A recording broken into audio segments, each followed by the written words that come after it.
clase. Sí está, doctor. Nada más creo que no funciona su micrófono. A ver, entonces, déjenme ver.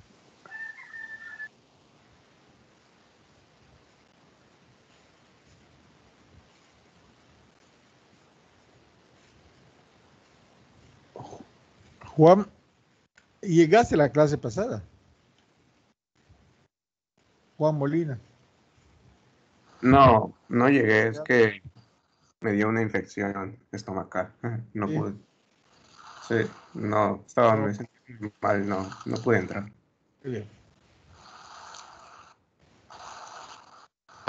Vamos a ver, María del Cielo.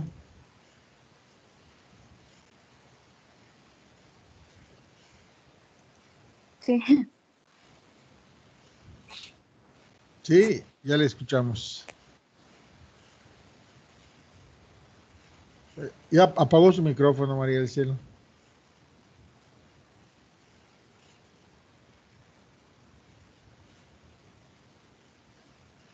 Bueno, en lo que regresa María del Cielo, ¿vieron los videos?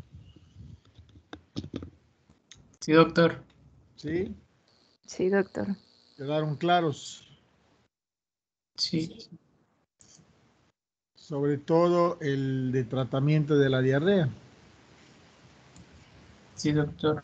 ¿Sí? Bueno, vamos a ver si es cierto cuando veamos el tema. A ver, yo no veo a María del Cielo.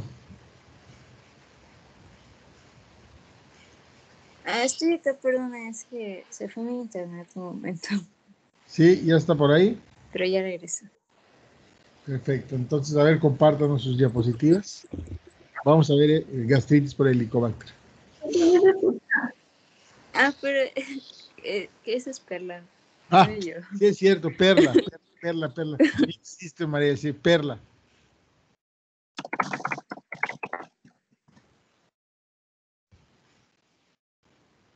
Hola, ¿se me escucha? Sí, escuchamos. Qué bueno. Voy.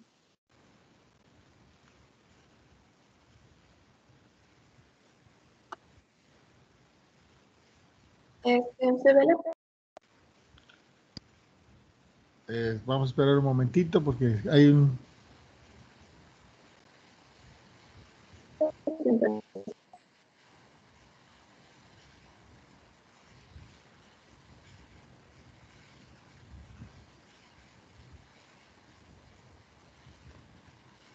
Creo que ya le picó a donde dice compartir escritorio. ¿Sí se ve?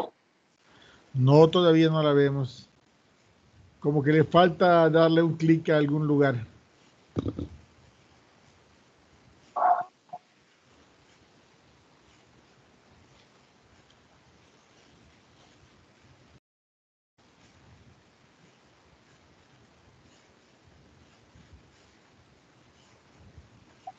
Se la voy a quitar para que la vuelva a poner.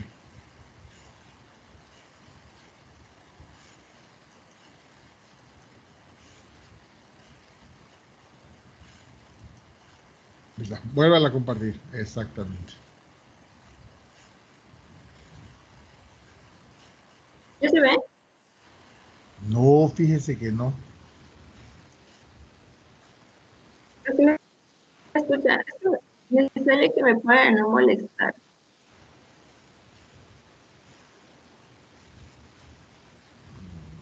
Algo no está haciendo bien.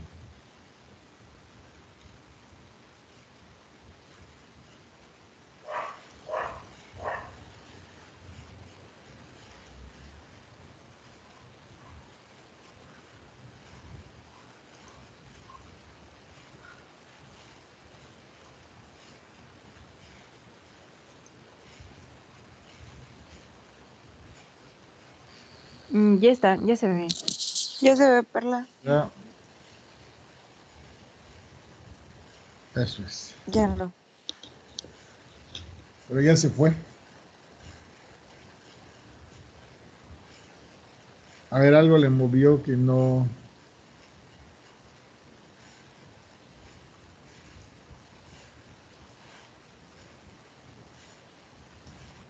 Ah, ¿se ve? ¿Se ve? A ver, ¿me puede avisar si se ve? No, no se ve.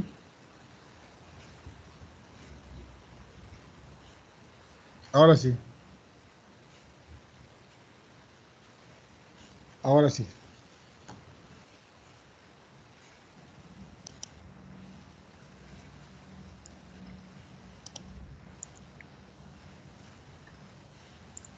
Se vuelve a ir. Sí, algo está pasando ahí.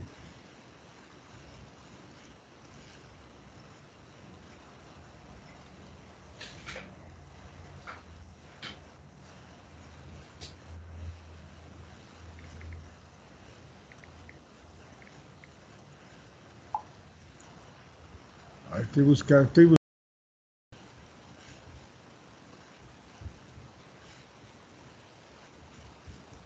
Ah, es que no está actualizada. ¿No está qué? No está actualizada. Moví unas cosas.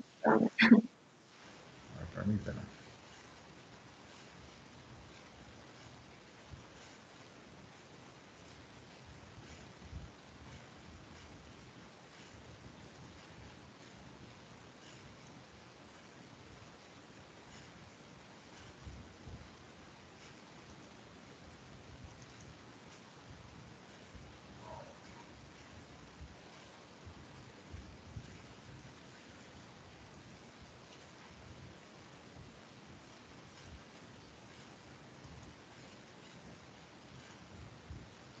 Ya se ve, Diego.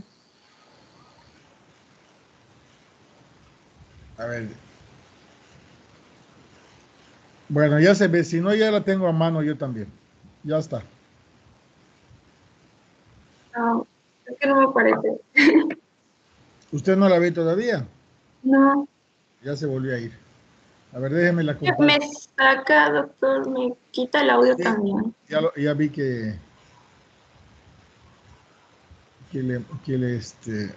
le saca le quita la diapositiva. ¿Están viendo mi pantalla? Sí, Sí, doctor. Sí, doctor. doctor. Sí. Sí, doctor. Esta Perla, yo le voy a ayudar. Usted me dice la siguiente y yo la voy cambiando. ¿Y cuál? Sí, gracias. Y perdonen, hay unos errores que voy a ir corrigiendo. No, Bueno, yo sé. ¿Mande? que no importa, si hay errores, después los marca y después se corrigen. Sí. Bueno, buenos días, soy Perla Vidal. Les voy a hablar acerca de la gastritis por el Helicobacter pylori y la giardiasis. Siguiente, por favor.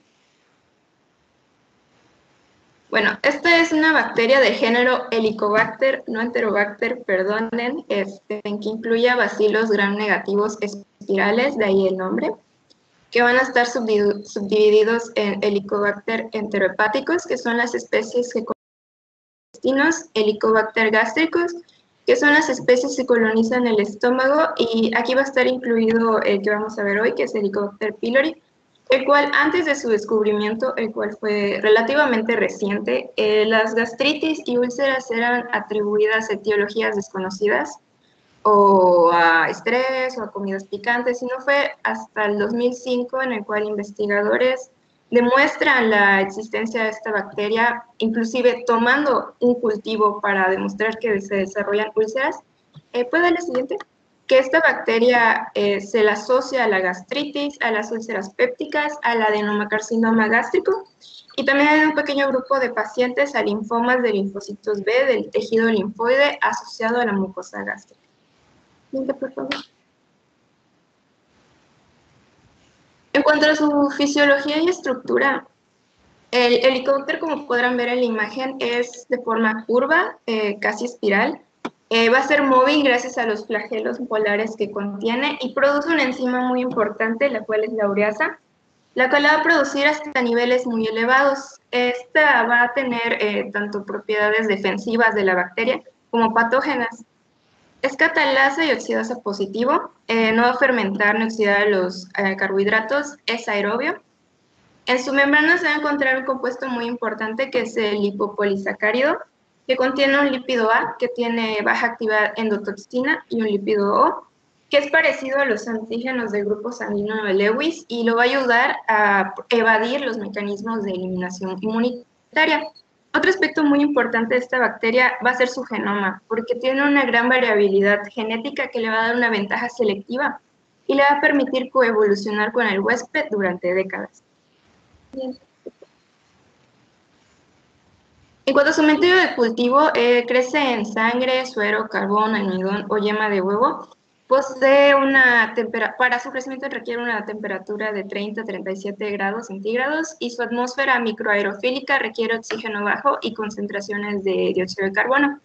Sin embargo, debido a que es difícil de aislar en cultivo, no se utiliza para su diagnóstico y este se va a confirmar mediante otras técnicas.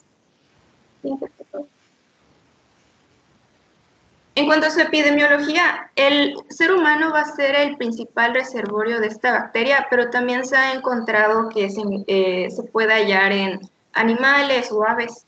Por lo tanto, la transmisión principal va a ser de persona a persona, ya sea de oral-oral, a oral fecal o incluso oral gastro, que esto se refiere a cuando se tiene contacto con vómitos o otras secreciones de una persona infectada. ¿Sí? Las infecciones por esta bacteria van a ser frecuentes, es ubicuo y de distribución universal. De hecho, se piensa que aproximadamente el 50% de la población va a estar infectado, pero esta incidencia va a aumentar en países en vías de desarrollo. Siguiente.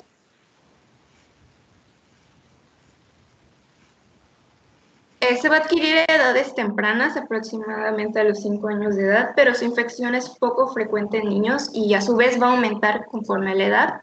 Siguiente.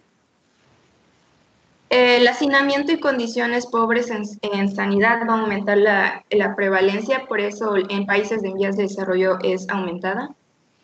Siguiente.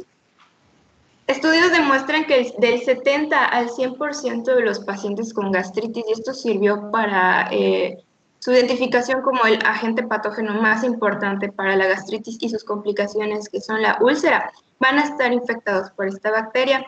Siguiente. Sin embargo, doctor, ¿puede darle? Ahí está. Sin embargo, la colonización va a ser persistente toda la vida, a menos que se dé un tratamiento específico. Pero esto no significa que todas las personas que estén infectadas requieren que se erradique esta bacteria. Siguiente.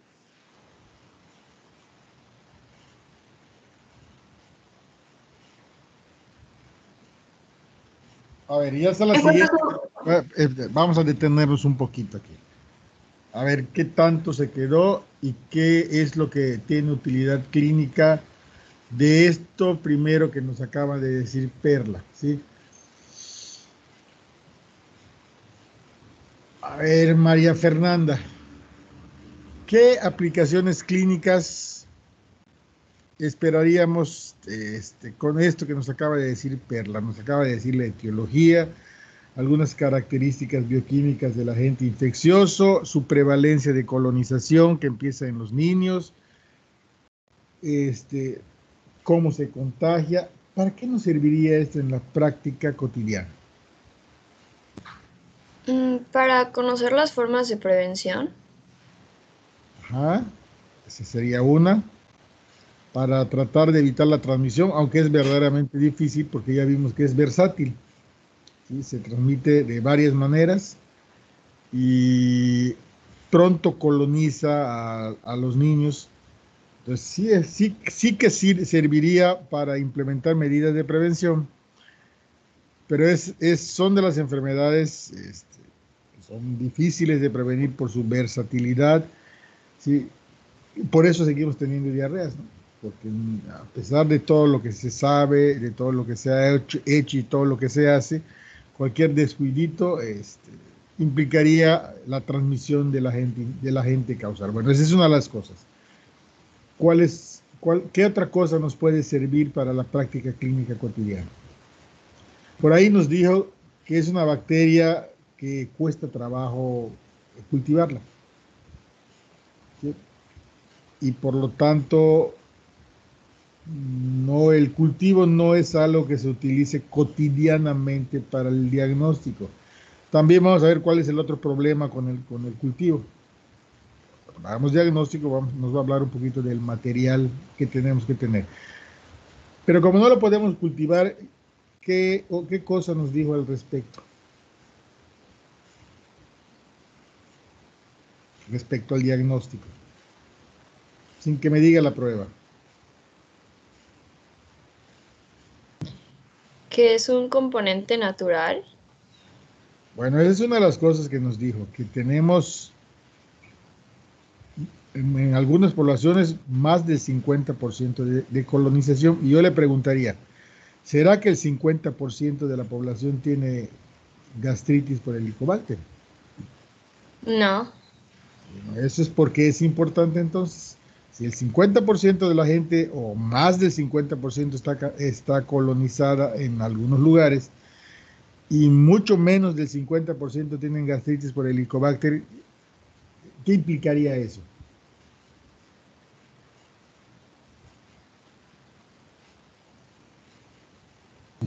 Que hay otros factores que lo desencadenan. Esa es una. Que la presencia del agente infeccioso en muchos de los casos no es suficiente para ocasionar la enfermedad. Por lo tanto, también nos dijo otra cosa muy relevante, no a todos les tenemos que dar tratamiento. Eso también nos lo dijo. ¿Sí?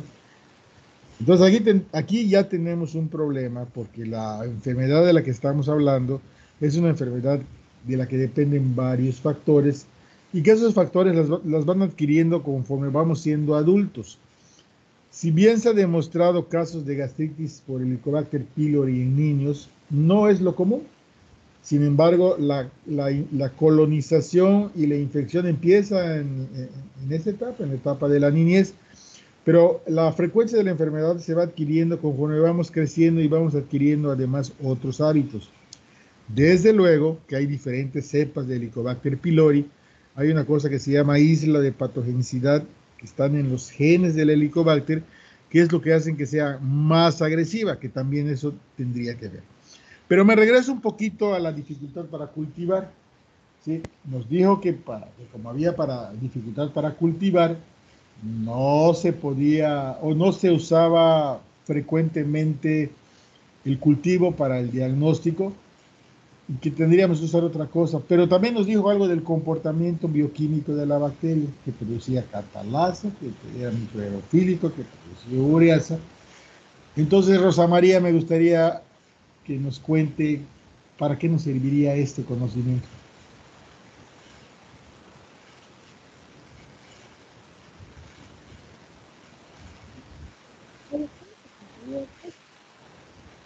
Casi no le escucho, Rosa María.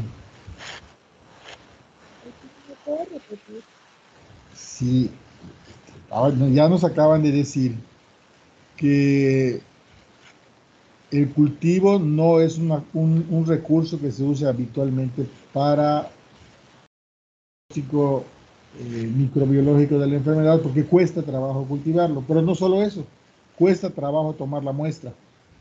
Esas son dos cosas. Y también nos dijo que esa bacteria hace ciertas cosas desde el punto de vista bioquímico.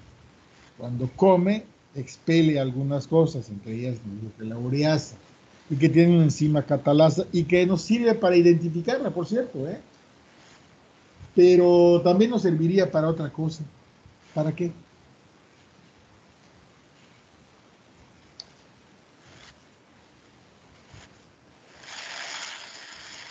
Bien, se los digo yo. Veamos, mande. Sí, doctor. No le escuchamos. Cuando se los digo yo, cuando veamos Para una parte. formar fármacos. O sea, para saber, para hacer farmacología, para saber qué No, no, la producción de ureasa le sirve a la bacteria para protegerse, pero a nosotros nos sirve para diagnosticar la enfermedad. Cuando veamos la parte de diagnóstico, vamos a ver cómo aprovechando este conocimiento de que la bacteria produce o expele este componente, lo vamos a emplear para hacer el diagnóstico. Que es uno de los estándares para hacer el diagnóstico de esta enfermedad, ¿sí? Que son no invasivos, que son rápidos, aunque lamentablemente no son baratos, ¿no? Muy bien. Vamos a Lo que seguir. pasa es que en interna leí que, no me acuerdo qué fármaco era, la verdad, que así servía, eliminando la ureasa para que ella no se pueda proteger. Pero no sé qué tan cierto, o sea, no sé que si es correcto mi recuerdo. No, bueno, la ureasa la eliminamos y eliminamos a la... Bueno, la ureasa es una enzima que produce la bacteria. Entonces la enzima ureasa desdobla la urea y produce un producto de degradación de la urea y eso nos permite hacer el diagnóstico. La urea se ha usado para varias cosas, por ahí a alguien se le ocurrió que podría ser una cosa que impide las arrugas de la cara, que rejuvenece, y hay quien se puso Wish en su cara, pero hay historias ya no muy agradables de lo que pasó con uno de ellos, un artista, creo que Sebastián Ligarde, que tenía un cutis muy bonito, que creo que acabó con con un cáncer de piel, ¿no? Pero bueno, esas son otras cosas. Ok, gracias. Muy bien. ¿Qué pasó con la presentación? Ahí, ¿la ven la presentación o ya no está? Ya no está la presentación. No se ve. Yo no la Ahora, veo. ahora, ahí está. Ahora ya. Adelante, es esta, ¿verdad? La patogenia Sí, inmunitaria. Sí, adelante, Perla. Bueno, en cuanto a la patogenia de inmunidad, esta bacteria posee todos los factores necesarios que contribuyen a la colonización, tanto en su supervivencia como movilización, en inflamación y en alteración de la producción de ácido gástrico y destrucción tisular. Hay dos mecanismos que el libro resalta, que es el bloqueo de la producción de ácido gracias a la proteína inhibidora de ácido y a la neutralización de los ácidos con la producción de amonio por medio de la ureasa. Esta enzima va a convertir la urea en amonio y dióxido de carbono. ¿Puede darle siguiente, doctor? La utilidad de esto es que el amonio va a formar una nube alcalina alrededor de la bacteria y la va a proteger del medio ácido y proporcionando que pueda infiltrarse hacia un pH más apropiado, por lo tanto movilizarse por toda la mucosa. Sin embargo, el amonio en exceso es tóxico para la mucosa y las células gástricas. Como pueden ver en la imagen, el Helicobacter se está desplazando por la mucosa protectora y puede llegar hacia el epitelio y destruirlo para formar una úlcera. Además, puede movilizarse por el moco y adherirse a las células epiteliales. Como les dije, tiene flagelos que lo hacen muy móvil. ¿Puede darle siguiente? En cuanto a otros factores en su patogenia, las lesiones tisulares van a provenir sobre todo de los metabolitos producidos por la ureasa, la mucinasa, las fosfolipasas y la actividad de la citoxina vacuolizante A o VAC-A. Puede darle siguiente, doctor, como 3 veces. Esta citoxina va a sufrir una endocitosis por las células epiteliales que va a causar, mediante la formación de vacuolas, de ahí su nombre, en destrucción, y también va a actuar como un inmunosupresor. Otro factor de virulencia, y el más importante, es la citotoxina CAG-A, que en las células epiteliales del hospedador va a interferir en el citoesqueleto de la célula epitelial. Si recordaremos histología, cuando la célula pierde su integridad, en este caso el citoesqueleto, procede a la apoptosis. Además, esta citotoxina también estimula la producción de interleucina 8, que es un factor quimiotáctico para los neutrófilos y aumenta la producción a su vez de gastrina. ¿Puedo darle siguiente? Y a su vez, esta infiltración de neutrófilos junto con sus proteasas y moléculas activas también van a contribuir a la patogenia de la gastritis y úlceras gástricas. Siguiente. A ver, déjeme ver si le puedo ceder el control de las diapositivas. O pídemelas, ahí arriba debe decir. No me aparece. No me aparece. Sí, solo me aparecen. ¿Quién sabe por qué no me aparece su nombre? Pero bueno, vamos a seguirle entonces.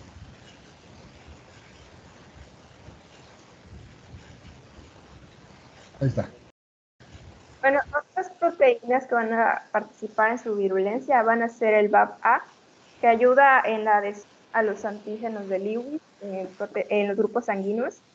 El OIP-A, que está asociado a la secreción de interleucina 8, a la patogénesis de la úlcera duodenal y el cáncer gástrico, y la proteína activadora de neutrófilos, que ayuda en la respuesta inflamatoria y como quimiotáctico. Y como les había dicho al principio, el lipopolisacárido, esto es importante debido a su variabilidad genética, su capacidad de evadir la respuesta inmune, es debido a que utiliza el lipopolisacárido para imitar antígenos de la célula huésped y por lo tanto confunde al sistema inmune produciendo una respuesta autoinmune. Y esto es lo que se cree que contribuye a la patogénesis y al desarrollo de la gastritis atrófica. Bien. Ahora entrando a las enfermedades clínicas, que es la gastritis. La colonización de Helicobacter pylori determina datos histológicos de gastritis, que como ya vimos en medicina interna, la gastritis es una inflamación de la mucosa gástrica con su infiltrado. En este caso va a ser una infiltración de neutrófilos y otros polimorfonucleares en el caso agudo y células nucleares en el caso crónico en la mucosa. Y cuando la inflamación va a ser crónica, aumenta el riesgo de presentar otras enfermedades asociadas a la gastritis, como la úlcera, el cáncer. Y este riesgo va a estar condicionado a la cepa porque no todas van a poseer, como había dicho el doctor, grupos génicos para codificación proteínas iguales. Por ejemplo, el gen que codifica la proteína CAG-A y el aumento de interleucina 1 van a condicionar un peor pronóstico.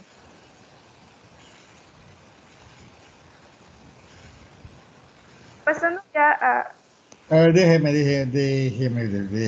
antes de pasar para allá, vamos a ver. Bueno, pues nos acaban de describir la fisiopatología de la enfermedad, nos dijeron cómo la bacteria causa agresión a la mucosa intestinal, nos dijeron que cómo se defiende a través de la formación de una nube que lo protege y además del cambio del pH, y nos dijeron cuáles son los componentes inflamatorios que ocasionan el daño a nivel de la mucosa gástrica. También nos acaban de decir que la cronicidad, hay una forma aguda, pero que habitualmente nos lleva a la cronicidad y que durante la cronicidad puede haber un cambio en la sintomatología y en la aparición de otras enfermedades diferentes de la gastritis. Ahorita nos van a describir el cuadro clínico, pero antes de que nos describan el cuadro clínico, quisiera yo ir a Seidi Castillo, que nos diga cuáles son los datos clínicos de gastritis, no de gastritis por Helicobacter pylori, de gastritis.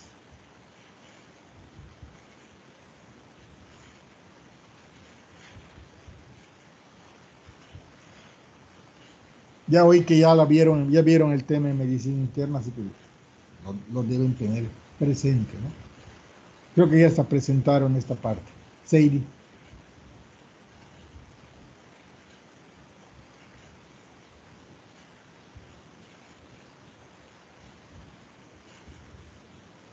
¿Escucha, Seidi?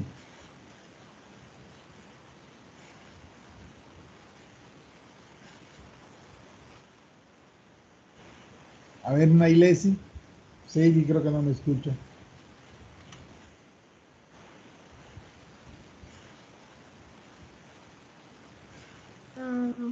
Pirosis o dolor. Datos Yo clínicos. creo que era dolor. Mande. A ver, ¿quién me los puede decir?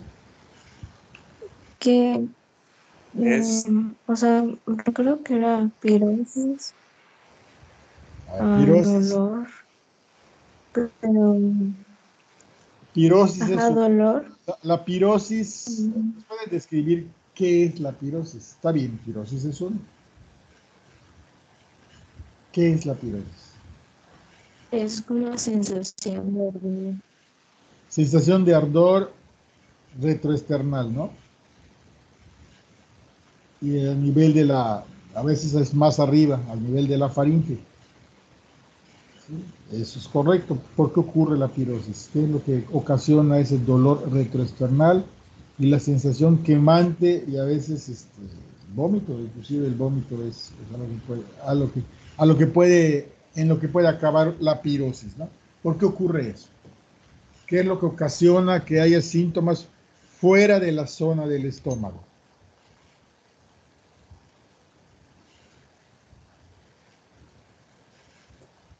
¿A ver quién le ayuda a Ana Ilesi? La pirosis creo que es característico del reflujo gastroesofágico. Exactamente, exactamente. O sea, la inflamación del estómago propicia que haya reflujo, que haya relajación del esfínter. Claro que va a depender mucho de dónde está asentada la inflamación, principalmente si está en el antro o está en el cuerpo. Pero esa es una posibilidad de que exista pirosis y eso como bien, ¿quién nos dijo? ¿Quién fue? David Medina. David, como bien nos dijo David, la pirosis es el reflejo de presentar, además de inflamación del estómago, relajación del esfínter, cardias y reflujo, que eso nos lleva también a otras cosas, ¿eh?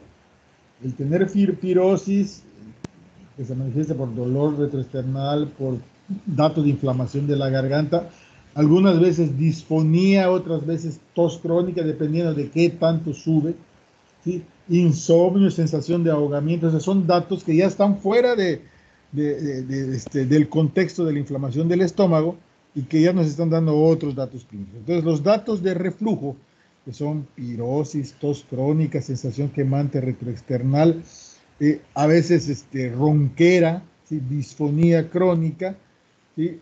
Insomnio porque no pueden dormir, porque el reflujo es mayor en las noches cuando uno se acuesta. Son datos que vienen a ir acompañando a los síntomas propiamente del estómago. ¿A qué más? ¿Qué más podemos tener en una gastritis? No estamos hablando de helicobacter, en una gastritis. Datos clínicos de reflujo, entre los que están pirosis, ¿qué más? A ver, David, tú que ya seguiste.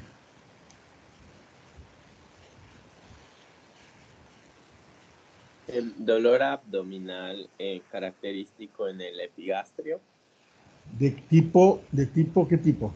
De tipo ardoroso, tipo... y que tiene alguna relación con los alimentos. ¿Qué más podríamos tener? Náuseas y vómitos. Náuseas y vómitos. Y bien, básicamente ahí tenemos los datos clínicos de una gastritis. Y eso generalmente se relaciona de alguna manera con la ingesta de los alimentos o con el tiempo de la ingesta de los alimentos.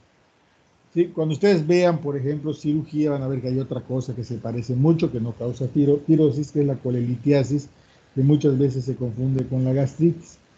Y ahí están los pacientes con tratamientos de gastritis que no curan y no curan y no curan y acaban siendo una colelitiasis. Es muy importante que vayamos identificando algunas cosas. Adelante, Perla. Ahí está su diapositiva.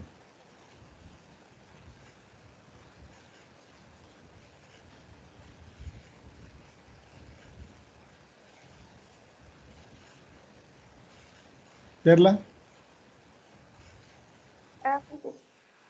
Bueno, manifestaciones en la fase aguda se van a tener las características de una dispepsia, que son la sensación de plenitud, otros más indefinidos como las náuseas, vómitos, la sensación de estómago lleno, la pérdida de peso inexplicable, falta de apetito y eructos excesivos. Se puede tener un dolor abdominal cuando se provoca una úlcera. En cuanto a la acidez, como les había dicho que hay una alteración de la producción de ácido, se produce secundariamente una hipergastrinemia. Y secundario a la pérdida de la producción normal de ácido, se forma una hipocloridria que propicia riesgos de infecciones entéricas y malabsorción de hierro y vitamina B12, sobre todo porque se destruyen las glándulas tanto del cuerpo como del antro, dependiendo de dónde colonice la bacteria. Y en el caso del cuerpo, recordemos que están las células parietales y las células principales y por lo tanto se puede dar una malabsorción. Siguiente. Esto evoluciona a una fase crónica y dependiendo de dónde se aloje la bacteria, se puede formar una gastritis antral o una pangastritis. En el caso de la gastritis antral, que es más frecuente debido a que la bacteria prefiere un medio con un pH menos ácido, se ha producido un aumento de la secreción del mismo por la regeneración de las células parietales, por una mayor síntesis de gastrina e histamina y una inhibición de la somatostatina, que la somatostatina ayudaba a la regulación del ácido gástrico. Todo esto provoca que mayor ácido llegue al duodeno y esto propicia el riesgo de una úlcera duodenal. Mientras tanto, en la gastritis del cuerpo habrá una baja producción de ácido gástrico debido a la atrofia y daño de las células parietales y además de una disminución de los niveles de ascorbato. Cuando se tiene una pangastritis hay mayor riesgo de úlcera gástrica, gastritis atrófica, metaplasia y displasia que evoluciona hacia un cáncer gástrico y por lo tanto se debe realizar una biopsia para descartarlo. Siguiente. Nada más déjenme ayudarlo un poquito aquí con algunas cosas, ¿no? Bien, aquí ya nos dijeron que hay 2 sitios de infección. Bueno, son 3 posibilidades. ¿Sí? Uno de 2 sitios o los 2 sitios. Si hay predominancia de alguno de los 2 sitios, puede haber diferencias sutiles en las que puede presentar la enfermedad. Desde luego, lo más aparatoso es cuando está inflamada la mayor parte del estómago. Pero aquí ya estamos viendo algunas cosas que nos van más allá de la gastritis y que van a ser muy útiles cuando veamos la parte de diagnóstico, porque nos dice que cuando la enfermedad se empieza a hacer crónica, empieza a aparecer el riesgo de tener otras enfermedades que ya no son de tratamiento simple y sencillo o cuyo pronóstico puede ser malo a corto plazo. Sí, todos los cánceres del estómago son de muy mal pronóstico, consumen muy rápido al paciente si no los detectamos a tiempo. Y aquí empezamos a ver entonces cosas que tendríamos que hacer al momento de que lleguemos al apartado del diagnóstico, y esto nos va permitiendo ya intuir que a veces no es suficiente con hacer el diagnóstico de inflamación o gastritis por Helicobacter pylori, sino que tendríamos que echarnos una miradita a cómo está la histología de la zona inflamada, ¿sí? Porque eso nos guía un paso hacia adelante de lo que pudiera pasar la enfermedad. Entonces aquí ya estamos viendo algunas cosas que requeriríamos hacerle al paciente respecto al diagnóstico, ¿sí? Y que en algunos casos tenemos que tomar la decisión que los procedimientos necesariamente tengan que ser invasivos, no solo para confirmar la presencia de infección, sino para confirmar o descartar que no haya cambios metaplásicos o ya de plano neoplasias en el estómago, ¿no? Ahí tiene la siguiente. Bueno, como les había comentado, va a ser responsable del 85-95% de las úlceras gástricas y duodenales respectivamente. Y en la gastritis crónica, debido a la proliferación y daño a la mucosa, se va a producir una fibrosis y esto condiciona hacia un epitelio tipo intestinal y aumenta el riesgo de carcinoma gástrico casi 100 veces.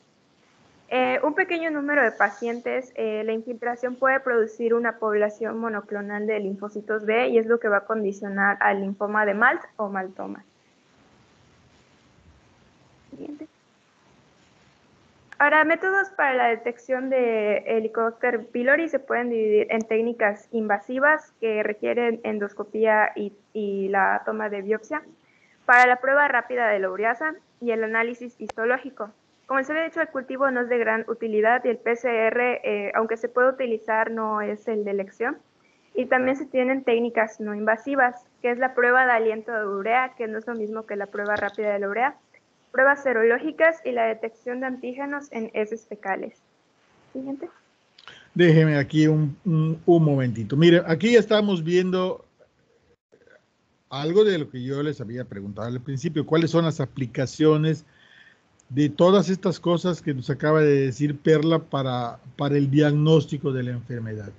Y aquí claramente nos pone que como recursos diagnósticos tenemos técnicas invasivas y técnicas no invasivas. En realidad, En las técnicas invasivas, lo que nos hace es que nos asegura que tomemos la muestra para realizar las pruebas, pero además nos permite la visualización directa de cómo están, de cuáles son las condiciones de la mucosa, de cuál es la parte del estómago que está inflamada, y nos permite tomar muestras para estudios histológicos donde podemos visualizar la bacteria y podemos visualizar los cambios que ha condicionado la inflamación, sobre todo cuando la inflamación ha sido crónica.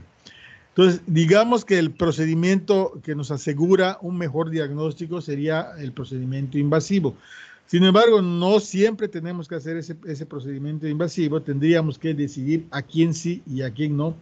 Desde luego, aquellos pacientes que ya tienen cronicidad o recurrencia, o falla el tratamiento, pues sin duda tendrían que ser sujetos de un procedimiento de toma de la muestra invasiva. Aquellos que son de diagnóstico reciente, que responden fácil al tratamiento, que no tienen recurrencias, o por lo menos sus recurrencias están muy prolongadas, quizás sería suficiente con el que le hagamos las pruebas no invasivas. Aunque si las recurrencias son muy frecuentes y muy comunes, quizá tengamos que optar por algún procedimiento invasivo. Ahí tiene la siguiente, Perla. Gracias. Comenzando con los métodos invasivos, en este caso la microscopía por detección de examen histológico, se pueden utilizar las siguientes tinciones que son la hematoxilina y eosina, la tinción de Gram y la tinción de plata de Wartin-Starry, que es el más sensible. Esta muestra, una muestra de calidad y analizada por un histólogo experto puede asegurar hasta un 100% de sensibilidad. Sin embargo, esto tiene dos contras, que es una prueba invasiva, como había mencionado el doctor, y que también es dependiente del observador. ¿Siente? Ignore lo que dice ya. Muy bien. Ahora, prueba rápida de la urea. Esta es una prueba en la cual se va a utilizar un indicador, en este caso indicador de pH, porque la presencia de Helicobacter pylori va a producir amonio y dióxido de carbono, como les había dicho, que va a aumentar el pH del medio. En este se requiere la biopsia gástrica en el antro y el cuerpo gástrico por vía endoscópica y se deposita en un caldo de urea. Esta prueba tarda de entre 30 minutos a 1 hora. Puede darle siguiente 2 veces.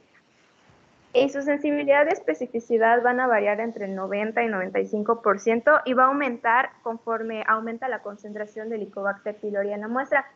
Se recomienda como elección inicial cuando se tiene la biopsia, porque cuando ya es positiva no se requieren de otras pruebas y cuando es negativa es necesario confirmarse.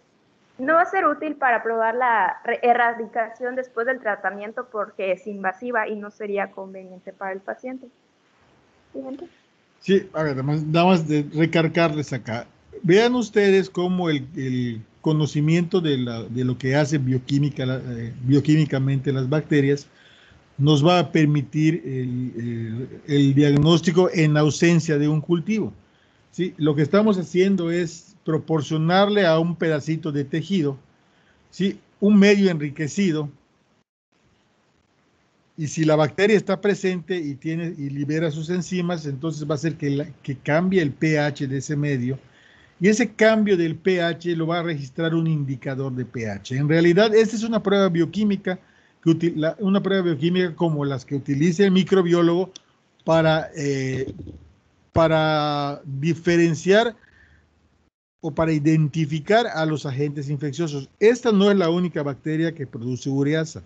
¿Sí? Hay otras bacterias, como ejemplo, por ahí vamos a ver una cuando veamos infecciones sexualmente transmitidas, al Ureaplasma urealyticum, ¿sí?, que es una bacteria que causa otro tipo de enfermedades, y por eso cuando vemos esta prueba en una muestra tomada en estómago, pues no pensamos en otra. Pensamos en esta cuando es una muestra tomada de estómago, porque digamos que no hay muchas bacterias en el estómago. De hecho, el concepto inicial es que en el estómago no había bacterias. ¿Sí? ¿Por qué? Porque las condiciones del estómago no permitían el crecimiento de bacterias. Sin embargo, bueno, pues ahora ya sabemos que sí, que esta es una que está allá y que está allá frecuentemente. Bien, le voy a pasar a la siguiente. Bueno, ahora las pruebas, en este caso la prueba del aliento con ureasa. Para esta prueba se requiere que el paciente se encuentre en ayunas y se pueda administrar ácido cítrico porque va a estimular a la ureasa, que es lo que se va a medir. El paciente va a ingerir una solución que contiene urea marcada con un isótopo de carbono, que puede ser 13, que es la forma no radioactiva que es recomendada para niños y embarazadas, sin embargo es más cara, o el 14, que es el más económico y el que más se utiliza.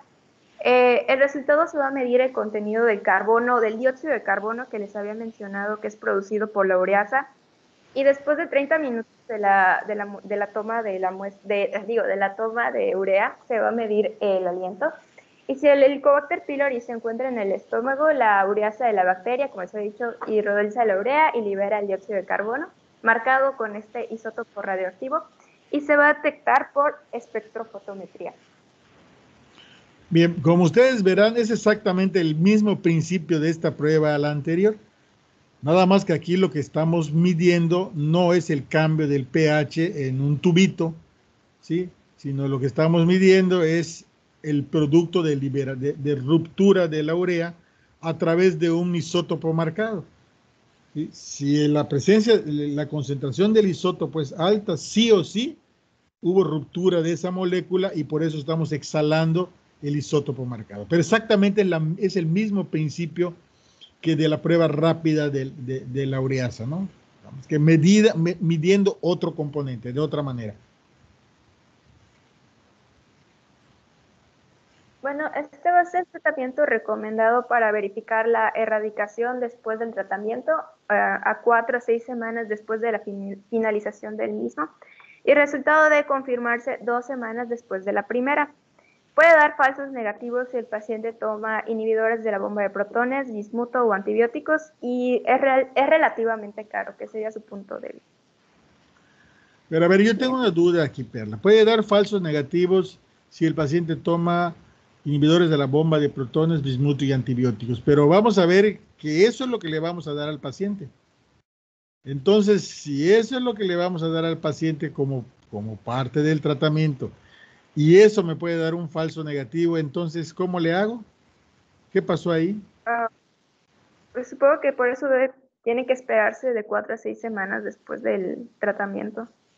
Eso es muy importante. En realidad, no es que nos dé un falso negativo, sino que si yo le doy un tratamiento y recientemente le hago la prueba, es posible que en ese momento todavía siga ahí la bacteria, pero siga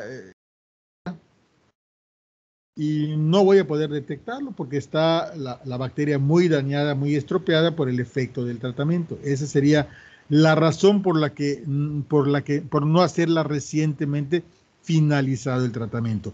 Pero sí o sí, les adelanto que el tratamiento va a ser esto que nos dice que nos puede dar falsos negativos. Entonces, ¿qué es lo que hacemos para que garantizar de que se fue la bacteria, que se erradicó y que no solamente está inhibida o dañada y que su metabolismo no lo puede llevar lo suficientemente de manera ágil como para que la podamos detectar? Pues de que si está ya se recupere para que le hagamos la prueba, ¿no? Y bueno, ahí vamos a tener un problema porque esto sucede con cierta frecuencia y tendríamos que ver entonces qué hacer con nuestro tratamiento. Pero eso es un poquito más adelante.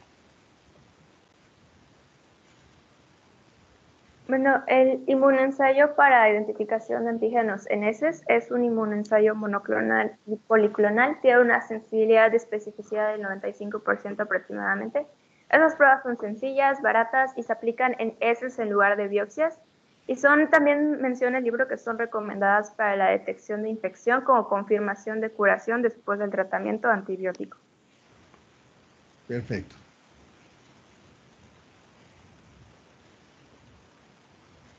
También hay otra prueba que menciona el libro, que es la prueba del hilo, en el cual se va a utilizar en pacientes que no fue viable la endoscopía o las pruebas anteriores, en las cuales es útil para recuperar cepas a partir de jugo gástrico sin endoscopía y ayuda a determinar la resistencia en las mismas o presencia de genes de virulencia, todos los que les mencioné anteriormente.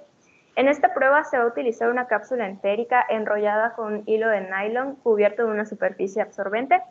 El procedimiento es relativamente fácil. El paciente ingiere la cápsula, se va a fijar el extremo del hilo en un cachete Se permanece en reposo, se recupera el hilo y posteriormente se exprime lo absorbido por la cápsula para inocularse en medio de crecimiento. Bien, esta prueba la vamos a ver en otras patologías. Bueno, para empezar en la que sigue, en la infección por Giardia lamblia, esta es otra prueba que nos puede ser de utilidad. Esta prueba es como ir a pescar, ¿sí? Le ponemos en la punta del hilo una capsulita absorbente, ¿sí? Y la amarramos al cordel y la dejamos allá. Y esto nos permite traer el jugo del estómago, o también nos puede permitir, si la dejamos que pase más allá del estómago, los líquidos de la primera porción del intestino, del duodeno, ¿no? Entonces nos va a servir no solo para el diagnóstico de esta enfermedad, sino nos puede servir para todas aquellas enfermedades infecciosas, ya sea por bacterias o por parásitos, que se asientan en el estómago o en la primera o en el duodeno. Y bueno, ya vamos a ver la primera, vamos a ver la giardiasis. Tiene otro nombre, se llama la prueba de la cápsula de Bill, por si la oyen por allá, es exactamente lo mismo, la prueba de la cápsula de Bill, ¿sí? Bien, adelante. Pues adelante yo. Aquí, ya está, ya estuve adelante. Aquí les quise poner cuándo sí debe darse y cuándo no. En este caso se le debe dar a las personas positivas por serología o prueba de aliento, evidentemente también a las confirmadas por los métodos invasivos, también a los pacientes con gastritis folicular, úlcera péptica o duodenal, pero que no tenga hemorragia activa, en presencia de hematoma o que se haya detectado un carcinoma gástrico incipiente. No se le tiene que dar tratamiento a los pacientes con enfermedad acidopéptica en ausencia de lesión demostrada. Que tenga una enfermedad acidopéptica no significa que sea el Helicobacter pylori o si no hay lesión que se le tenga que dar, no está justificado. Tampoco en la gastritis por uso prolongado de otros fármacos, en el uso prolongado de inhibidores de la bomba de protones. Y aquí marcaba el libro que hay unas excepciones especiales que son las personas sintomáticas positivas con familiares positivos o con antecedentes de cáncer, de familiares con cáncer gástrico, y en el tratamiento con AINES, porque si bien el Helicobacter pylori está relacionado a la gastritis, no significa que se tenga que erradicar a todos, porque hay una especie de relación compleja entre el Helicobacter y los hospedadores que somos nosotros, porque se ha demostrado que si se erradica también aumenta la incidencia de adenocarcinoma. O sea, estamos en un verdadero problema de decisión terapéutica, ¿no? Por un lado, la mitad de la población está colonizada, pero no la mitad de la población está enferma. Por el otro lado, la presencia de gastritis no siempre obedece a la infección por Helicobacter, aunque tengamos al Helicobacter. Y por otro lado, si tenemos pacientes en los que han tenido problemas neoplásicos de estómago, estamos autorizados a darle tratamiento, aunque no documentemos que el paciente tiene daño ocasionado probablemente por Helicobacter. Entonces estamos en un problema, en un dilema terapéutico, ¿no? Algunas veces lo que vemos en la práctica clínica cotidiana es que el médico, cuando le da el tratamiento, lo primero que hacemos cuando tenemos un paciente con gastritis es que le damos tratamiento antiácido, inhibidores de la bomba de protones, cambios en el estilo de vida, cambios en las dietas, y si no mejoran, entonces les damos a ciegas prácticamente tratamiento de erradicación contra el Helicobacter, ¿no? Y si no mejoran, entonces mejor lo mandamos al gastroenterólogo a ver qué hace el gastroenterólogo con él. Y lo que hace el gastroenterólogo, lo primero que hace el gastroenterólogo es pedirle una endoscopía, ¿no? Él ya no se va con medias tintas. Y eso es lo que ustedes van a ver en la práctica cotidiana, que no digo que sea lo correcto, ¿no? De repente nos desesperamos ante la situación de un paciente. Aquí está el tratamiento. Este es el esquema de tratamiento. Para resaltar que de primera instancia jamás tiene que darse tratamiento en monoterapia, por eso se tiene la terapia triple con claritromicina, que el esqueleto de la erradicación del Helicobacter va a ser siempre los inhibidores de la bomba de protones. En este caso, en la terapia triple se utiliza la claritromicina y la amoxicilina. En caso de alergia de la amoxicilina se puede reemplazar con metronidazol. Y en la terapia cuádruple se puede incorporar sales de bismuto o tetraciclinas. De segunda línea también se pueden utilizar otros fármacos como levofloxacino, vancomicina, rifabutina, pero no se recomienda demasiado que de primera instancia el tratamiento de primera elección no erradique en el Helicobacter porque hay riesgo de resistencias. Y en el caso de que la primera línea o la segunda línea falle, en la tercera línea se tiene que hacer un cultivo para determinar la sensibilidad antibiótica o rifabutina, pero esta tiene demasiados efectos adversos.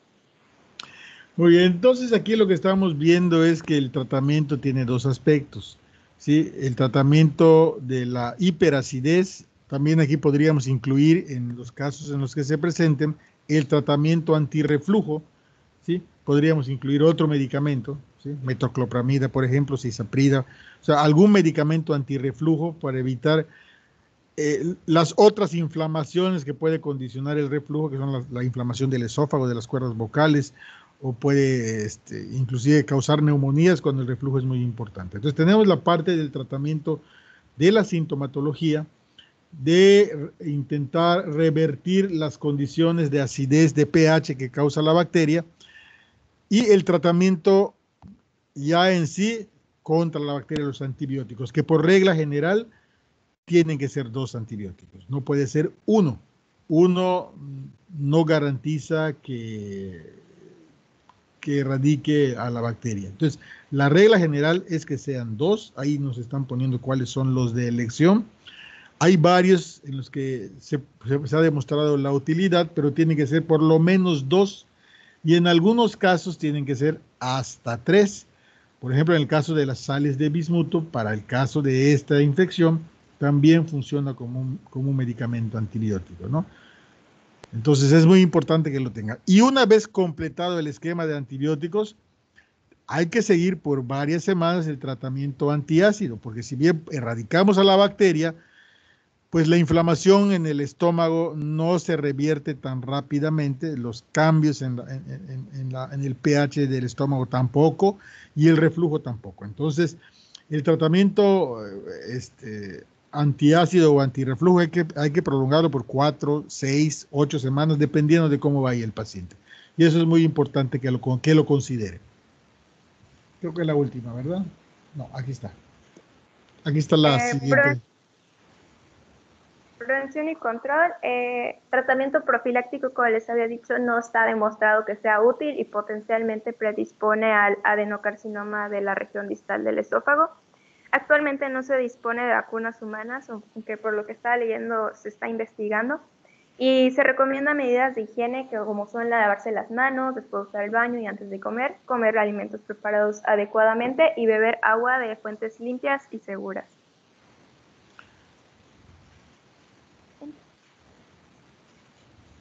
Y esta ya es la historia natural de la enfermedad de gastritis por Helicobacter pylori. ¿La hizo usted o la encontró por ahí? La hice yo. Muy bien, está muy bien adornada. A ver, descríbanos rápidamente lo que trae. Bueno, la triada es Helicobacter, el ser humano y las condiciones ambientales como son la flora intestinal, fármacos, alcoholismo, tabaquismo y estrés. La gastritis es la inflamación de la mucosa gástrica provocada por la infección. Ahí les puse la vía de infección, que comienza con todo como malos hábitos alimenticios, contacto con la persona infectada. Los cambios histológicos cuando todavía no se tienen síntomas, que son manchas rojizas o migración de leucocitos, hasta que avanza el horizonte clínico y aparecen las náuseas, los vómitos, la acidez, el malestar y el dolor abdominal, con la consecuente inflamación de la mucosa y todas las complicaciones.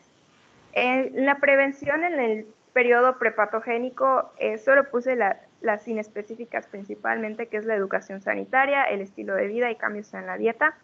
Y en la específica solo puse que en la erradicación de la bacteria en las personas infectadas que había mencionado, que pues, potencialmente podría estar en riesgo.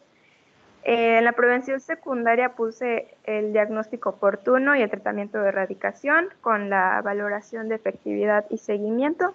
Y como prevención terciaria ya sería la rehabilitación y tratamiento de las complicaciones, como podría ser el cáncer o la gastritis atrófica. Muy bien, Perla. Muy bien su presentación, muy clara y muy completa. Nada más yo quisiera hacerle una pregunta que no viene en los libros, pero lo tendríamos que deducir de todo lo que nos ha dicho. ¿Esta podría ser una enfermedad laboral para algunos trabajos?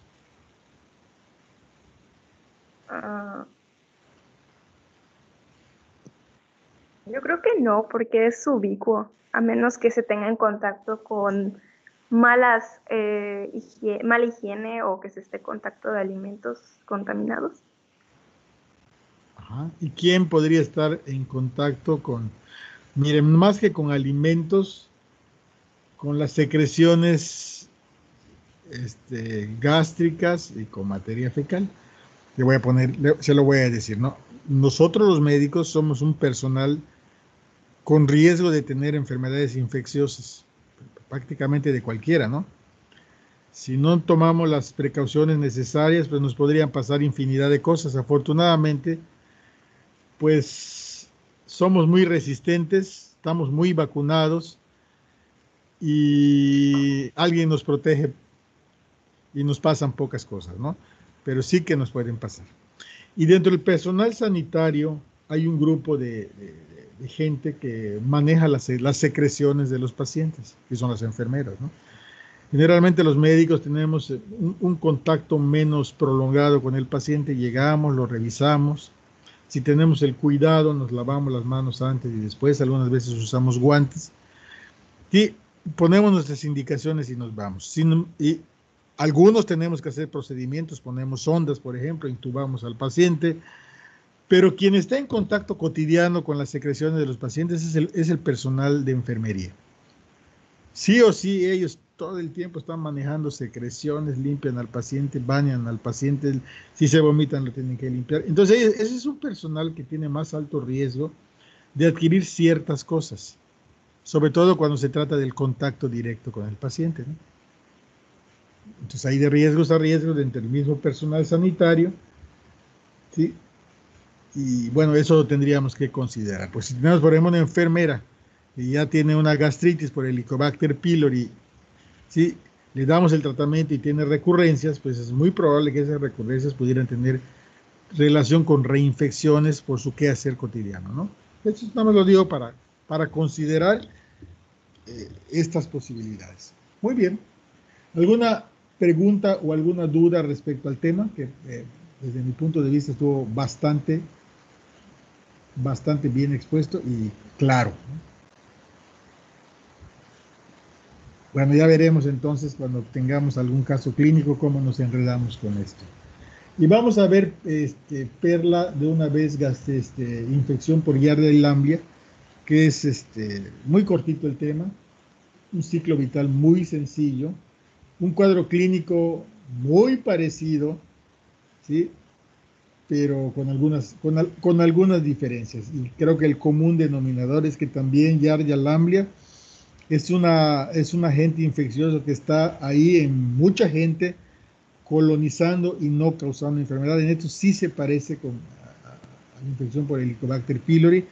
Y en el cuadro clínico, bueno, también se puede parecer bastante, aunque ya al momento del diagnóstico, pues hay cosas que de plano no tiene, y quizá la frecuencia de la enfermedad obedezca a otro grupo etario. Pero sí que sí se pueden parecer. ¿La tienen aquí mismo? Sí, ahí está. Aquí está. Entonces, vamos a ver la primera enfermedad parasitaria, que es un protozoario. Es un organismo unicelular, muy característico. Cuando se le observa por primera vez, no se nos vuelve a olvidar. Parece una pera con bigotes y pelo, con ojos saltones. Entonces, relativamente cuando se le observa al microscopio, diagnosticarlo, ¿no? Aquí el problema es el mismo problema que con el Helicobacter. Hay que ir a pescarlo. Porque como está en la parte alta del tubo digestivo, pues cuesta trabajo obtenerlo por arriba y cuesta trabajo observarlo por abajo. Vamos a ver. Aquí está la primera, Perla. Bueno, la giardiasis es para empezar un protozoo flagelado y también se conoce como Giardia duodenalis o intestinalis. Tiene dos formas, como es un parásito, tiene dos formas, que es el de trofozoito y el de quiste.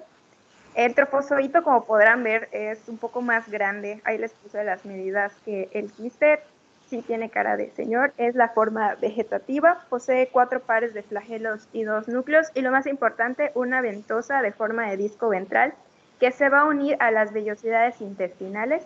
Y cuando se puede observar, tiene como un movimiento de la cabeza. El quiste, por su parte, es un poco más pequeño, va a ser la forma infectiva y se pueden observar núcleos y cuerpos parabasales. Es muy resistente al medio ambiente y sobrevive en agua y alimentos contaminados. Muy bien, muy bien. Desde aquí ya nos podemos imaginar cuál es uno de los mecanismos de producción de daño del agente infeccioso, que es la fijación, la inflamación, y el impedimento con la absorción de algunos elementos y lo que ocasiona ese impedimento de la absorción de algunos elementos. ¿Sí? Ya cuando veamos el cuadro clínico ya nos va a decir Perla que causan molestias muy parecidas a la gastritis, pero además en algunos casos nos puede causar diarrea con esteatorrea, precisamente porque lo que hace es impedir la absorción, además de inflamar el duodeno, de erosionarlo por un efecto mecánico y por liberación de enzimas, pues en algunos casos donde la infestación es muy importante y tapiza el duodeno, también impide la absorción y el uso correcto de los ácidos biliares, y eso causa esteatorrea, y la esteatorrea funciona como un laxante y causa diarrea. También nos ha dicho que el quiste es el mecanismo,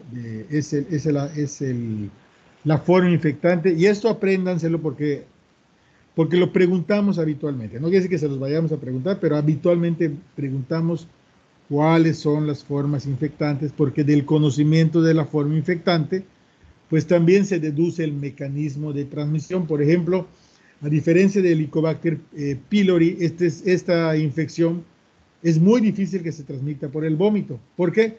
Porque lo que vomitaríamos, si es que lo conseguimos vomitar, sería el trofozoito, y el trofozoito sí que no resiste mucho en el ambiente, ni tampoco resiste el pH del estómago.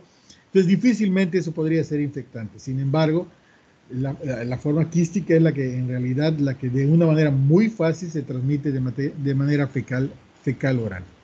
Bien, esta es una de las 3 enfermedades intestinales por trofozoitos que vamos a ver. ¿Sí? Vamos a ver esta, vamos a ver amibiasis y vamos a ver balantidiasis. Y las otras enfermedades por protozoarios, pues ya no van a ser intestinales, sino van a ser sistémicas. ¿De acuerdo? Adelante. Bueno, en cuanto a su epidemiología, se van a encontrar 2 genotipos, el A y el B, siendo el A más común.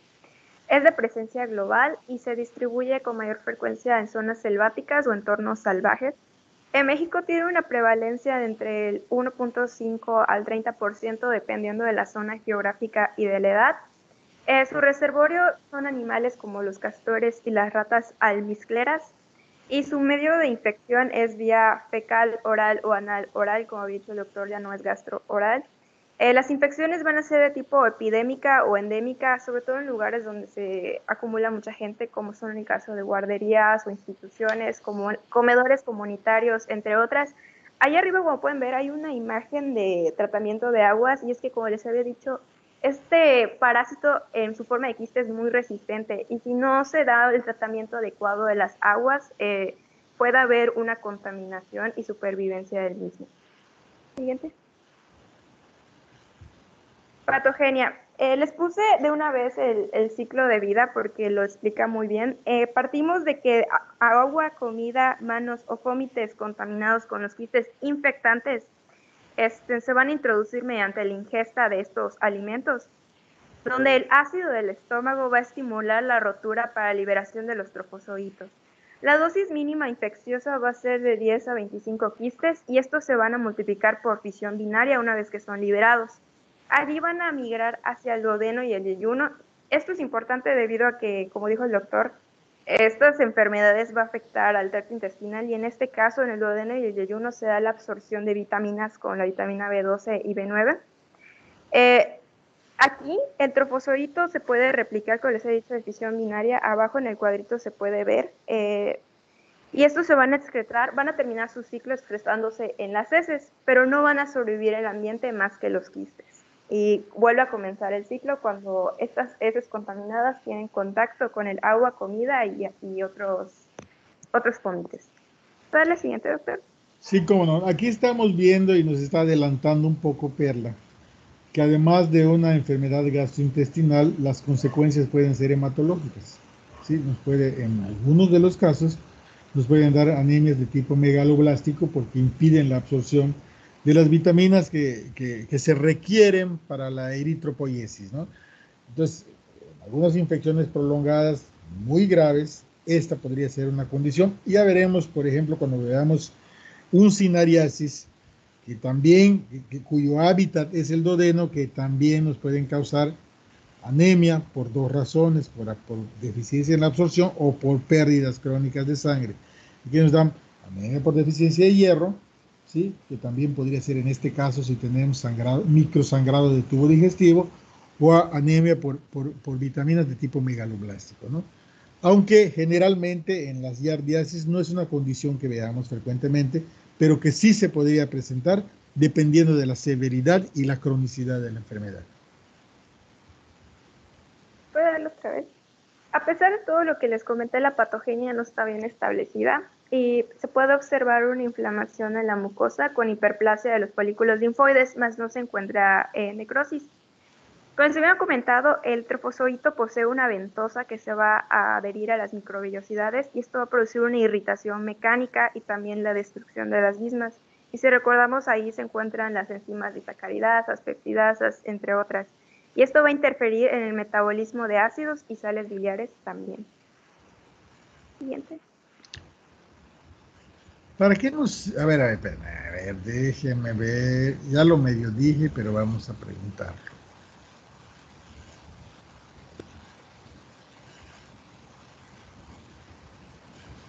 A ver, Santiago. ¿Me escuchas, Santiago? Sí, doctor. Bien. Qué bueno que te pudiste conectar, Santiago. En premio a eso te voy a preguntar. La interferencia con el metabolismo de los ácidos y las sales biliares, ¿qué ocasionaría? ¿Para qué nos sirven las sales biliares? A nosotros. Ayudan a digerir las grasas. Ayudan a digerir las grasas. Y la digestión de las grasas permite la mejor absorción. Entonces, ¿qué pasaría si hay interferencia del metabolismo de los ácidos y las sales biliares? Es cuando se podría producir la esteatorrea que mencionaron. Exactamente. No se absorbería la grasa. Entonces esa grasa pasaría de largo y veríamos heces espumosas. ¿Sí? Cuando evacúa, la grasa se ve como espuma sobre la materia fecal. Pero ¿qué pasa cuando hay mucha grasa en el intestino, además de eso? ¿Nunca te de ricino? No había escuchado de ello. ¿Sí sabes qué es el aceite de ricino, Santiago? La verdad no. A ver, ¿alguien lo sabe? No es de la época de ustedes, ¿verdad? El aceite de ricino. Pues, como su nombre lo dice, es un aceite, ¿no? Y lo usábamos, mucho lo usábamos en las preparaciones radiológicas, ahora ya se usan otras cosas más modernas. En las preparaciones para estudios radiológicos o para cirugías de colon, le damos al paciente sus frasquitos de aceite de ricino, que es un aceite vegetal que no se puede metabolizar a través de los ácidos biliares y por lo tanto funciona como un laxante. Y lo que pasa es que te da diarrea hasta que saques todo el aceite, ¿no? Y te limpiaba el estómago. Eso es algo que se hacía para cirugías de intestino y sobre todo de colon y para preparaciones radiológicas. Ahora se usa otra cosa. Entonces, la presencia de exceso de grasa en el tubo digestivo lo que causa es diarrea. Por ahí alguna vez oirán que al que le quitaron su vesícula cuando come cochinita, a los 15, 20 minutos se está yendo al baño porque no pueden absorber esa grasa de la cochinita y les da diarrea. Muy bien. Manifestaciones clínicas. Bueno, acaba de resaltar que hay un periodo de incubación de 1 a 4 semanas con un promedio de 10 días. Esta va a iniciar de manera súbita. Sin embargo, la infección puede ser asintomática en la mitad de los casos, pero cuando se presentan las manifestaciones, esta va a ser principalmente diarrea, que es líquida y fétida y tiene una persistencia de más de 1 semana, espasmos abdominales y, como habían comentado, la esteatorrea y flatulencias por el metabolismo de las grasas. Rara vez hay sangre o heces sangre o pus en las heces y la recuperación es espontánea dentro de 10 a 14 días. Muy bien, a esto le tendríamos que agregar, Perla, que si el duodeno está inflamado, nos podría dar síntomas similares a los de la gastritis. O sea, dolor opresivo en la boca del estómago, ¿sí? Aquí ya no tendríamos datos de reflujo, pero sí los otros datos muy parecidos a los datos de gastritis, ¿no?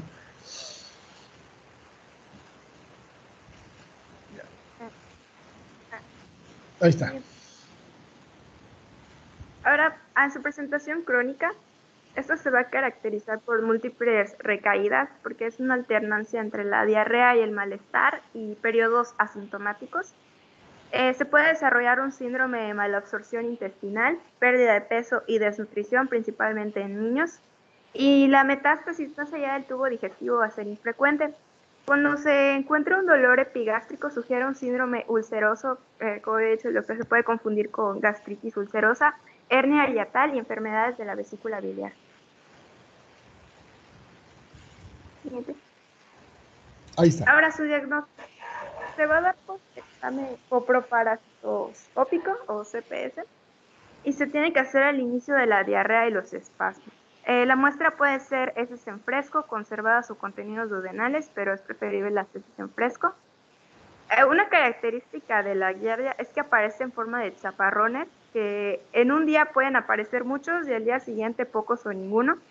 Por lo tanto, cuando se tome la muestra, tiene que ser al menos por 3 días, o sea, una muestra diaria por 3 días, puede ser intercalado, y nunca debe aceptarse como negativa a solo una.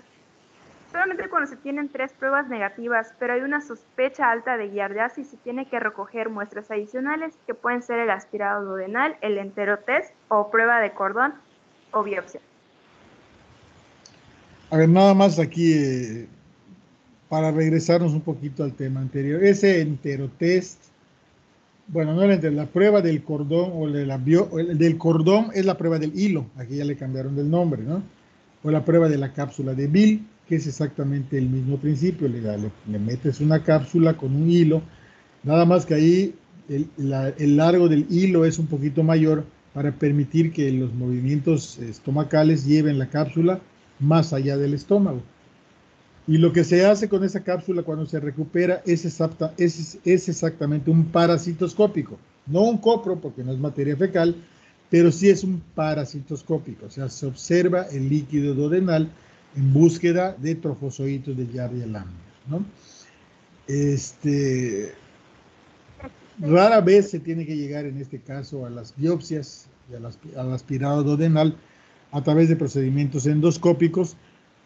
Y cuando se hacen procedimientos endoscópicos y toma de biopsias es básicamente para el diagnóstico diferencial, para eliminar otras posibilidades o porque el tratamiento no ha sido exitoso o porque el cuadro clínico ha sido recurrente. Pero en realidad la demostración del trofozoito en el duodeno no implica gran dificultad si tomamos las muestras adecuadas, ¿no? Entonces, como giardiasis como tal, pensando en que es esa la posibilidad, rara vez vamos a recurrir a procedimientos invasivos. Y recurrimos a ellos cuando hay fracaso del tratamiento o pensamos que pudiera ser otra la situación que está causando el cuadro clínico. Además, el tratamiento es muy simple y muy sencillo. Y muchas veces ni siquiera apostamos por ir a buscarla. Sugerimos que tiene el cuadro clínico y sale mucho más barato de repente darle el tratamiento. Es muy sencillo y está al alcance de todos. Muy importante, a partir de esta estamos viendo que el diagnóstico de elección para las enfermedades parasitarias intestinales son las coproparasitoscopías. Aunque ya hay nuevas técnicas, la coproparasitoscopía sigue siendo el procedimiento de elección porque es fácil, accesible, barato y prácticamente cualquier químico te lo puede hacer. ¿Por qué 3 muestras y no una y no 10 o 15 o 20? Porque con 3 muestras se ha demostrado la más alta sensibilidad con este tipo de procedimientos. Con 4, con 5, con 10 o con 15 no aumenta la sensibilidad. Y con 1, pues si baja, con 2 baja, y con 3 tenemos la mejor sensibilidad y la mejor especificidad. Por eso son 3. Y no son 3 el mismo día, sino 3 en días diferentes. También puede obedecer a otra situación. Los parásitos tienen su ciclo y tienen momentos de ovoposición y tienen momentos de fragmentación. Y en 3 días es más probable que lo agarremos en algún momento de replicación. Entonces son varias las razones por las cuales 3, ¿no?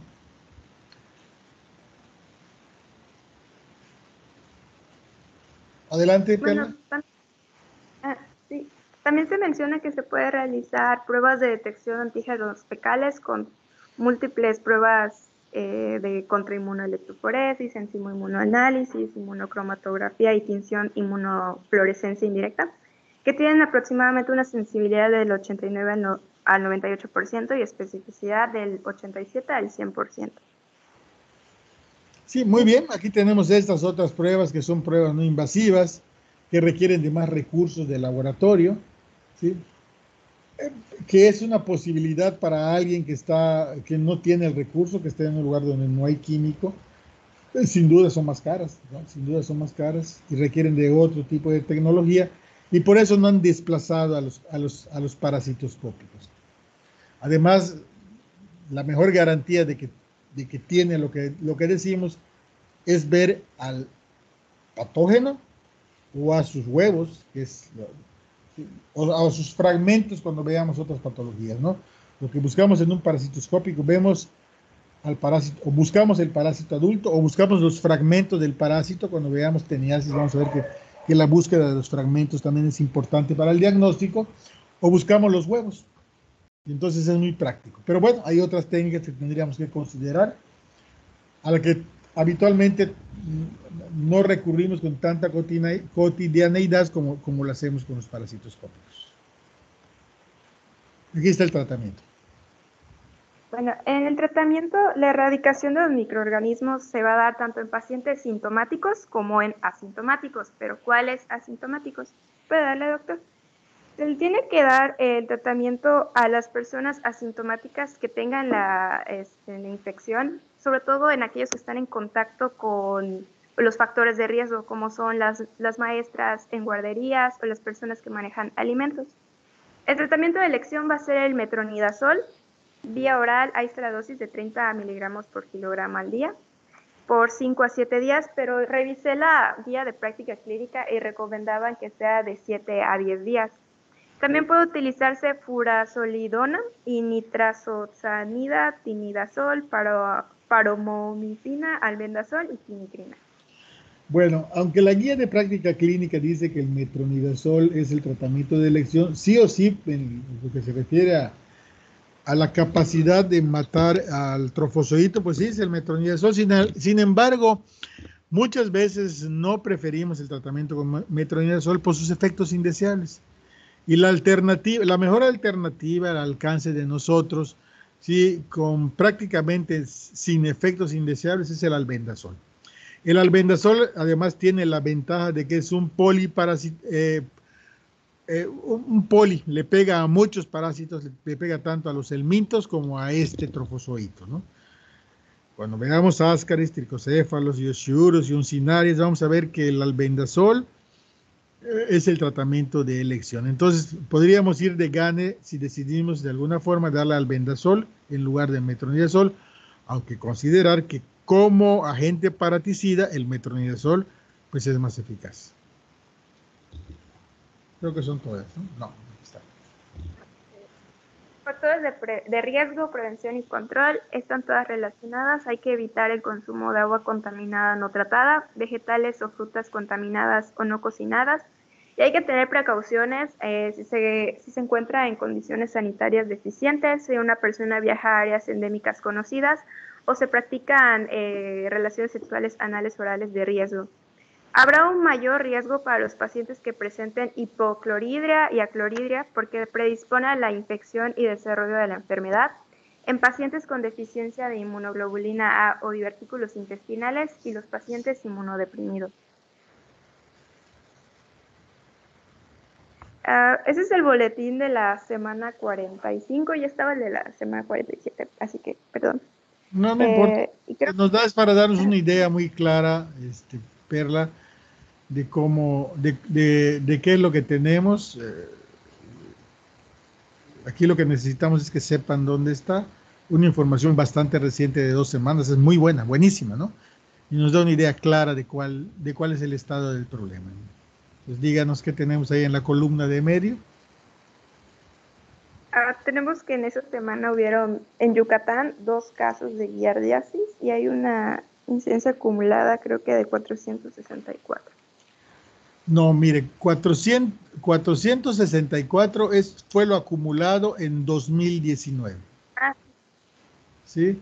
Lo que tenemos este año, o sea, tenemos 2 en la semana 40 y ¿qué? 44, en la semana 44. 2 casos en la semana 44. Y acumulados en 44 semanas este año 2020, tenemos 89 más 99, 187. Seguramente debe ser más, lo que pasa es que no se reporta como debe ser. Y el año pasado, para las mismas 44 semanas, teníamos 3 veces más, 464 reportados. En el país tuvimos en la semana 87, 89 casos, son poquitos, considerando la facilidad con que se transmite, ¿sí? Su alta prevalencia, son poquitos casos reportados. Y tenemos poquito menos de 5,000 acumulados. Y si vemos, el año pasado tuvimos 10,084. Uno podría decir, por ejemplo, que este año tenemos menos giardiasis. Yo diría que no. Lo que estamos viendo es que este año nuestros ojos están puestos en otra cosa, que se llama coronavirus, y está pasando lo mismo con el reporte, lo mismo que pasa en los hospitales. En los hospitales prácticamente se está atendiendo enfermedad por coronavirus y se está olvidando de las otras enfermedades, y lo mismo está pasando con el reporte, ¿sí? Entonces estamos viendo una caída de algunas patologías, no porque hayan caído, sino porque estamos entretenidos en otra situación. Así que hay que hacerle caso a esto, pero hay que tener sus reservas cuando uno ve que hay mucha diferencia entre un año y otro. Y es que yo considero que siempre hay un subreporte con esta enfermedad, porque muchas personas no consultan y se automedican, o el médico no reporta solo del tratamiento y no pide los estudios, ¿no? Entonces estamos viendo el reflejo de esas acciones en este momento. Y aquí está la historia natural de la enfermedad. Sí, es la última, la historia natural de la giardiasis, perdón, de la pseudodislexia. Igual con su triada epidemiológica, que es la giardialandia, el ser humano y el agua y alimentos contaminados. Es una enfermedad que comprende diarrea leve hasta un síndrome de malabsorción grave. Ahí les puse la vía de contagio e infección, por las condiciones sanitarias deficientes, viajes a áreas endémicas, consumo de agua no tratada. Los síntomas inespecíficos, que son la inflamación de la mucosa, hasta aparecer el horizonte clínico con la diarrea, los espasmos, el malestar, las flatulencias y la esteatorrea, que eventualmente va a evolucionar a la malabsorción intestinal hacia las complicaciones si no se da el tratamiento. En la prevención primaria, aquí sí hay prevención específica, pero en específica sería que el agua esté clorada, hervida, lavado de manos, alimentos e higiene. Y las campañas de salud para identificar los reservorios de infección sería la protección específica. En la prevención secundaria está el diagnóstico oportuno y el tratamiento inmediato, la limitación de potencial foco de infección, tratamiento a convivientes con el paciente infectado, y por último en la prevención terciaria sería el tratamiento y rehabilitación de las complicaciones.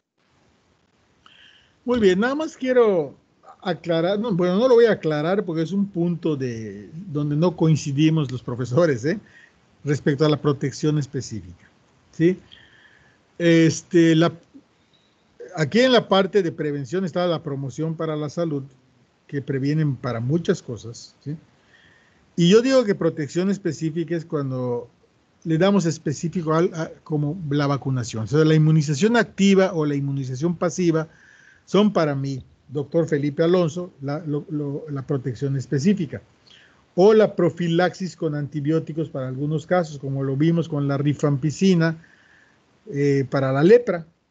Eso sería protección específica. Todo lo que no sea eso, lo que no sea inmunización activa, pasiva, o antibióticos como la rifampicina para algo muy específico, caería en promoción para la salud. Desde luego, esto lo hemos discutido los otros profesores y de repente chocamos con algunas cosas, ¿no? Y sobre todo chocamos como cuando vemos dengue, ¿no? La descacharrización, cuando hablamos de dengue, pues alguien dice, bueno, pues es protección específica, pero es que la descacharrización no protege solo contra dengue, protege contra todo lo que puede transmitir ese vector que es Aedes aegypti, que es el enemigo número 1 de nosotros en este estado, ¿no? Entonces, nada más para que lo tengan claro, que para mí, Felipe Alonso, protección específica sería la vacunación activa o pasiva o el uso de algún medicamento que específicamente impida o disminuya el riesgo de esa enfermedad, como lo hablamos en el caso de lepra con rifampicina. Y todo lo demás caería en promoción para la salud, ¿sí? Aunque no está mal lo que nos puso. El doctor Cedillo va a estar de acuerdo. Muy bien. ¿Preguntas o comentarios? Voy a quitar voy a dejar de compartir. ¿Listo? Entonces, la siguiente clase ya vamos a empezar con síndrome diarreico por virus, bacterias y síndrome disentérico. Y es ahí donde ya vamos a usar los videos que ustedes ya vieron, ¿no?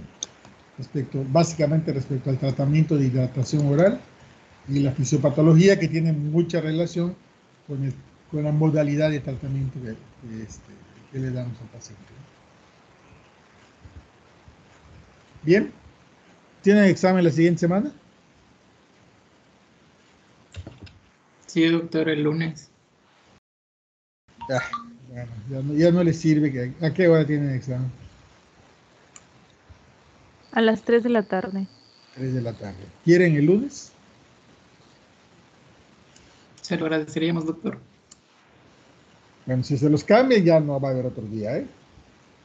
Entonces dejamos el lunes para que estén tranquilos, para que se dediquen a estudiar. Nos veríamos el miércoles con los 2 temas. ¿Sí? ¿De acuerdo? Ok, doctor. Muy bien. Gracias. Gracias, doctor. Sí, que tengan buen fin de semana. Gracias, doctor, igualmente.